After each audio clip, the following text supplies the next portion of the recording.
Salut les fougous, comment ça va? Alors oui, bon, je sais, le fougou, c'est pas le poisson le plus sexy, mais il a la réputation d'avoir des vertus aphrodisiaques. Ceci dit, gardez-vous bien de le cuisiner, car il contient aussi une substance qui, s'il est mal préparé, peut vous tuer. D'ailleurs, au Japon, un pays qui raffole de ce poisson, la moitié des décès dus à une intoxication alimentaire sont liés au fougou. Et donc bon, oui, comme vous l'avez compris, aujourd'hui, on va parler d'amour et d'une petite ribambelle d'histoire. Oh putain, autant couleur. Un amour avec un grand A, mais pas celui que vous croyez.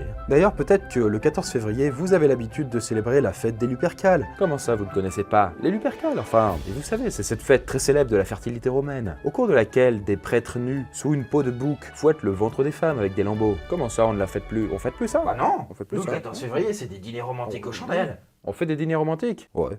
Bon, changement de mœurs. Bref, exceptionnellement aujourd'hui, on va pas parler d'un seul personnage, mais de bien 5. 5 histoires d'amour assez insolites. Et j'ai même envie de dire, on va terminer en beauté avec la 5e qui va vous réserver bien des surprises. En tout cas, il est clair qu'à côté de tout ça, Roméo et Juliette, c'est un petit peu du pipé de chat. Alors au programme, une bataille entre vieillards, un palais de glace et un docteur littéralement fou d'amour. Si vous êtes prêts, installez-vous bien confortablement sur votre chaise et suivez-moi pour cette petite croisière à la découverte de petites bulles fécondes. Et cette fois-ci, aussi bien au sens figuré qu'au sens propre.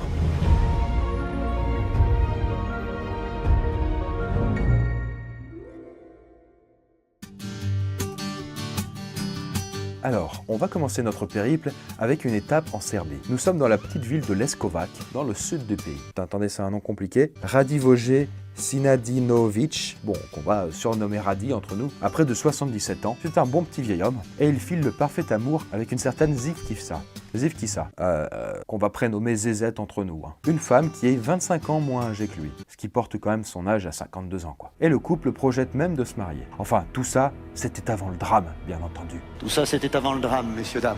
Et oui, puisque un beau jour, Lyubessa, qu'on va appeler Bibi, un autre vieil homme âgé de 78 ans, qui est en même temps le voisin de Radi, décide de courtiser Zezette. Et on peut dire que le gars ne fait pas les choses à moitié. Profitant de l'absence de Radi, il offre une bouteille d'eau de vie à la belle et lui confesse que le montant de sa pension de retraite est très élevé. Bon bah, la technique fonctionne. Oui, je sais, c'est surprenant, mais bon, que voulez-vous, Et lorsque Radi rentre chez lui, sa femme n'est plus là. Ni une ni deux, il comprend qu'il a été dupé. Fou de rage, il prend un pistolet, tout à fait, et il débarque chez son voisin, bien décidé à régler leur compte aux deux amants. Et le voyant rentrer armé, Bibi se jette sur lui. Mais malheureusement, Radi, qui en a gros sur la patate, se met à tirer. Il bluffe pas le gars. Mais malheureusement, une balle arrive dans la jambe de Zezette. Mais pour autant, non, ça ne va pas calmer nos deux septuagénaires, qui se battent alors avec une rare violence, un cran au-dessus du MMA. Bibi s'empare alors d'une hache, bien décidé à fondre la tête de Radi. Et puis la police finit par arriver et tente de séparer les deux vieillards. Mais ils ne sont pas assez nombreux et doivent demander des renforts. Et au total, ce sont plus d'une vingtaine de policiers qui seront nécessaires pour séparer les deux vieillards qui, je le rappelle quand même, ont presque 80 balais. Malheureusement, on ne sait pas avec qui la belle Zezette a décidé de rester. Mais cette histoire nous prouve une chose, c'est que la passion n'a pas d'âge. Pour cette nouvelle histoire, on va en quelque sorte rester dans le domaine des seniors, puisqu'on va parler désormais de Kyle Jones. Alors, Kyle, comment vous le présentez? Je ne sais pas, c'est pas évident, je sais pas, ouais. Non, je sais pas trop. Alors, cet Américain de 31 ans vivait à Pittsburgh, en Pennsylvanie, avant de s'installer en Floride. Et ce qui fait de Kyle un homme assez hors du commun, c'est son goût en matière de femmes. Depuis plusieurs années, il ne sort qu'avec des dames de plus de 60 ans, au minimum. Mais vraiment au minimum. Donc, vous l'aurez compris, le truc de Kyle, c'est les femmes mûres, voire très mûres. Et il s'en est rendu compte assez jeune, à l'âge de 12 ans, puisque à ce moment-là, ses amis de l'époque lui montraient des photos de pin-up, mais ça ne l'intéressait pas vraiment. Lui, il était plutôt intéressé par la maîtresse de l'école, à tout hasard, une femme de 65 ans, qu'il trouvait on ne peut plus sexy. D'ailleurs, il le dit lui-même, il aime les caractéristiques physiques des femmes âgées. Et par contre, il refuse d'entendre parler de cougar pour désigner ses conquêtes. Non, d'après ses propres dires, il choperait plutôt des renards argentés. Sa relation la plus longue a vu le jour dans un magasin de livres, et il remarque la caissière. Coup de peau, elle est célibataire depuis une petite trentaine d'années. Elle répond au doux nom de Marjorie et elle a 91 ans. Sans se dégonfler, Kyle a réussi à prendre son numéro, et après quelques rendez-vous, il conclut. Et d'ailleurs, en parlant de rencard, on peut dire que Kyle les enchaîne pas mal. Il ne cache même pas d'ailleurs à ses conquêtes qu'il a l'habitude de sortir avec plusieurs femmes en même temps, mais ces dames ne semblent pas s'en offusquer plus que ça, et le laissent ainsi batifoler à sa guise. Et a priori, de son côté, il n'a pas trop de mal à choper. On peut dire que la niche dans laquelle il est plutôt foisonnante. Et d'après Kyle, son succès auprès des femmes mûres s'explique entre autres par le fait que, sexuellement parlant, il leur propose quelque chose de différent de ce à quoi elles pourraient s'attendre pour leur âge. Et à tous ceux qui l'accusent de fréquenter des mamies pour pouvoir toucher leur héritage et se faire offrir des cadeaux, eh bien Kyle répond qu'il s'en moque éperdument. D'ailleurs, il a un travail correct et les femmes qu'il fréquente ne sont même pas spécialement riches. Et d'après les dernières infos, il aurait rejoint un ancien plan cul en Floride, endroit où, dit-il, il y a plein de grand-mères sexy. Bon, enfin, au moins, ce qui est bien avec l'histoire de Kyle, c'est que, globalement, tout le monde est content. Ces femmes qui, sinon, peut-être auraient beaucoup plus de mal à trouver l'amour ou du sexe, sont là ravies. Et lui, tout autant quoi. Mais bon, notre prochaine histoire, elle, va parler d'un amour tout simplement impossible. Vous comprendrez pourquoi. Arrêtons-nous maintenant en Suède, nous sommes dans les années 60 et exceptionnellement ce jour-là, la jeune Eija Rita, âgée de 7 ans, n'est pas allée à l'école et en profite alors pour mater un peu la télé. Et c'est en regardant les infos qu'elle voit alors son futur mari pour la toute première fois. Il est un peu plus jeune qu'elle et allemand d'origine russe, il se trouve à Berlin. Bon, c'est un peu loin, mais ça n'empêche pas Eija Rita de tomber instantanément folle de lui. En plus, faut le dire, il est plutôt bien bâti. Bon, je vous laisse un petit peu le suspense sur l'identité de son amoureux, mais vous allez vite comprendre pourquoi. Et celui qu'elle aime ne la connaît pas, mais elle, en tout cas, en grandissant, elle collectionne les photos de lui et commence à mettre des sous de côté pour aller enfin le rencontrer. Ce qu'elle finit d'ailleurs par faire en se rendant plusieurs fois à Berlin. Et le courant passe d'ailleurs plutôt bien puisque en 1979, elle est âgée alors de 25 ans et devant de nombreux témoins, Eija Rita épouse celui qu'elle aimait depuis tant de temps. Les mariés filaient le parfait amour pendant 10 ans, jusqu'à un jour de novembre 1989, où un drame se produit. Une nuit, le mari d'Eija Rita est sauvagement attaqué. L'événement a même été filmé. Vous pouvez voir actuellement les extraits. Ouais, c'est d'une rare violence.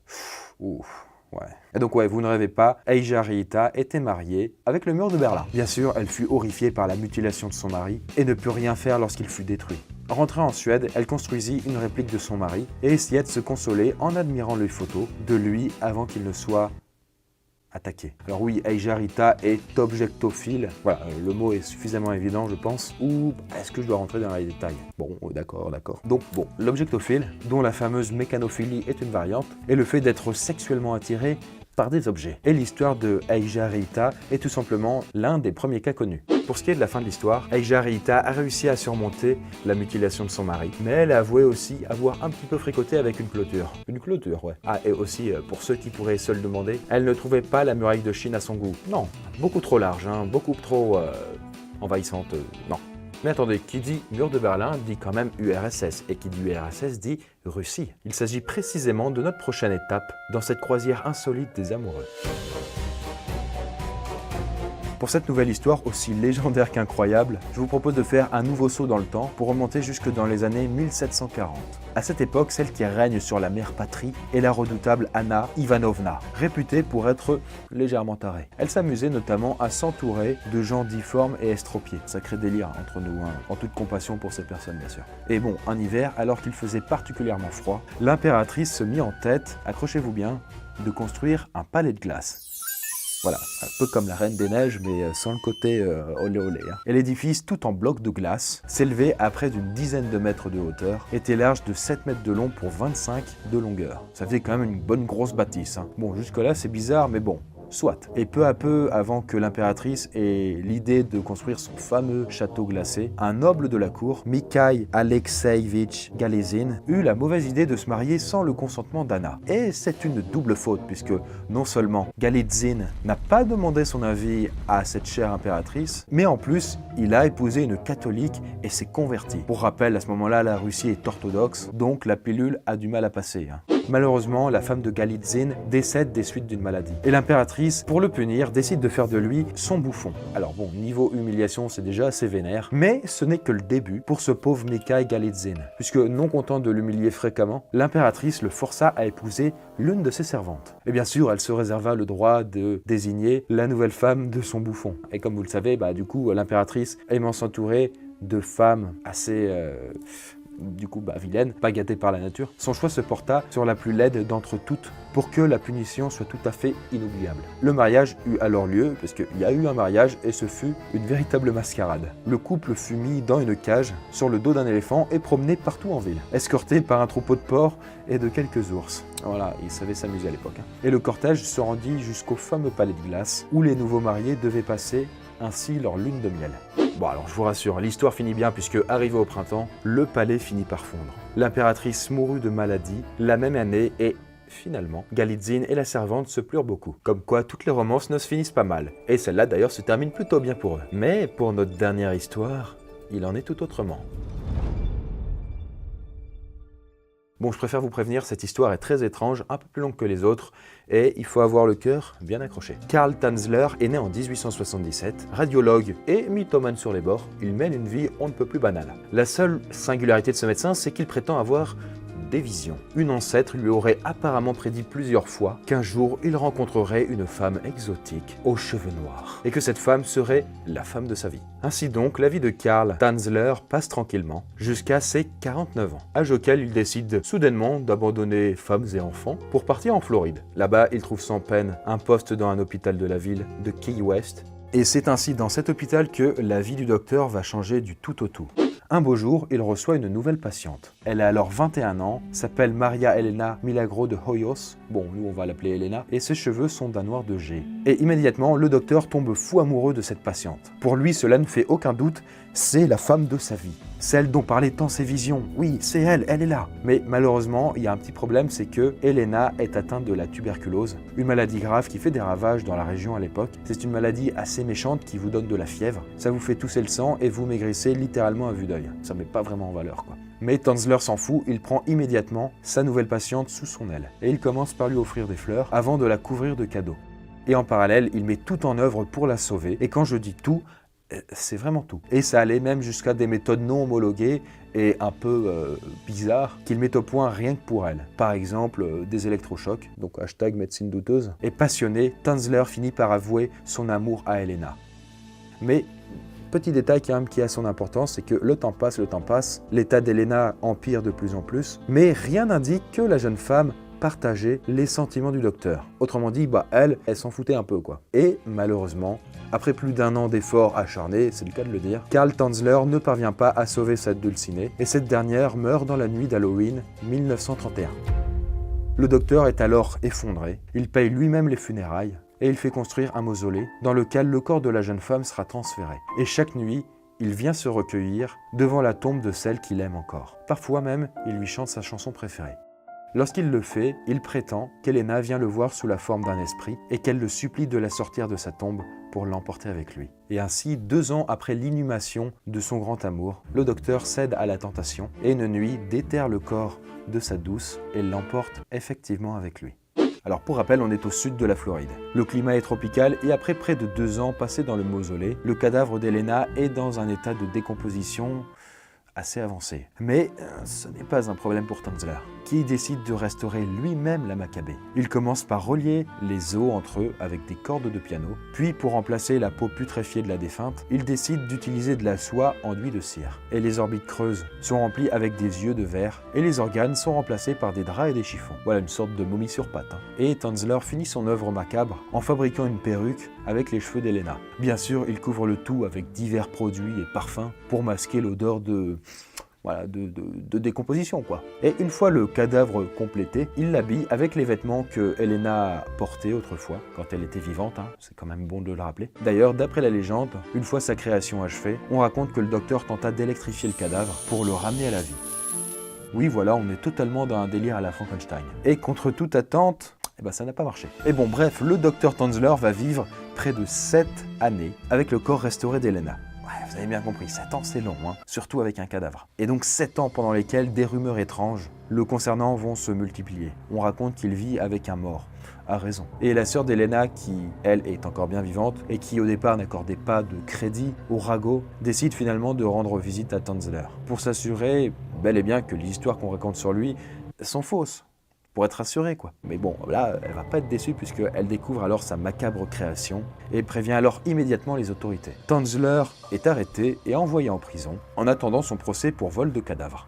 L'histoire morbide de Tanzler fait les choux gras de la presse de l'époque. Étrangement, dans sa cellule, le docteur reçoit des messages de compassion, parce qu'on le prend pour un excentrique passionné. Il faut dire en même temps que tout le monde pensait que sa relation avec le corps d'Elena était purement platonique. Pourtant, les médecins légistes trouvent sur le cadavre un détail tellement choquant qu'ils décident de le passer sous silence. Et ce n'est d'ailleurs que 20 ans plus tard, 20 ans après cette affaire, que ce détail sera finalement révélé. Et oui, puisque le docteur Tanzler avait confectionné un petit tube en papier qu'il avait placé, oui, au niveau du vagin du cadavre. Et je vous laisse à partir de là deviner l'usage qu'il en faisait. Tanzler est finalement relâché, car le vol de cadavre dont il est accusé est soumis à prescription. Le mannequin confectionné par ses soins sera exposé lors d'une veillée funèbre, au cours de laquelle plus de 6000 personnes, parmi lesquelles des enfants, défileront. Ça faisait un paquet de monde. Le corps d'Elena sera ensuite enterré dans un lieu secret, histoire que le docteur n'aille pas le déterrer, cette fois-ci. Il en fallait plus à Karl Tanzler pour se laisser abattre. Il écrivit son histoire et confectionna, à partir d'un masque mortuaire, un nouveau mannequin à l'effigie de sa douce Elena. Et le docteur rejoignit enfin celle qu'il avait toujours aimée à l'âge vénérable de 75 ans. Sa propre dépouille fut découverte que 3 semaines après sa mort, et on raconte qu'il enserrait alors le mannequin d'Elena. Voilà, cette vidéo touche à son terme. Ah, que de romantisme, hein. Vous voyez que les feux de l'amour, c'est un peu de la gnognotte à côté de tout ça. J'espère en tout cas que vous avez apprécié ces petites histoires. Et pour ma part, j'ai été ravi de pouvoir vous les raconter. Et il ne me reste plus du coup qu'à vous souhaiter à la prochaine, dans une prochaine bulle qui, je l'espère, sera tout aussi féconde. Voilà, merci d'avoir vu cette vidéo jusqu'à son terme et j'espère que ça vous aura intéressé. Il y a un truc qui sent pas très bon. Hein. Les gars, c'est quoi cette odeur bizarre là vraiment ça pue quoi. Ça vient du placard, j'ai l'impression. Je vois pas de quoi vous parlez de toute Qu'est-ce qu'il y a dans dans le placard là? Je vois vraiment pas, non. Non mais je vais l'ouvrir. Ah non, ce sera pas. Non, les gars, écoutez, on a tous notre jardin secret.